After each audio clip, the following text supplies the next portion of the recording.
তো বাহ্যিক, আভ্যন্তরীণ কোনো উন্নতি হচ্ছে না। বাহ্যিক উন্নতিতে আমাদের কি হবে? কারণ যা দিচ্ছে সবই তো ভাতা। ভাতায় কি মানুষের উন্নতি হয়?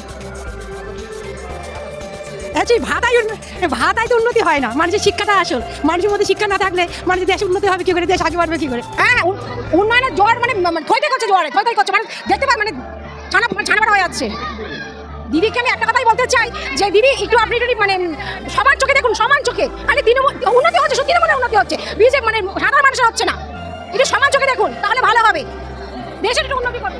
তৃণমূল মানে চোর, চোর ওরা তৃণমূল মানে চোর। কেন মানে দেখতে পাচ্ছেন তো কি হচ্ছে এখানে, পশ্চিমবাংলায় কি হচ্ছে তো দেখতে পাচ্ছেন। পুরো একদম তৃণমূল ওদের যা আছে এসব এসব ওরা সব চোর। চোর ওরা 100 বার চোর বলবো, 100 বার চোর বলবো। ওর ভাই বউ কয়লা চুরি, গরু চুরি, পাথর চুরি, তাও কোনো সংশোধন হচ্ছে না, কোনো কিচ্ছুই হচ্ছে না। আমরা চাচ্ছি ভারতীয় জনতা পার্টি আসুক, আমরা বিজেপি চাই।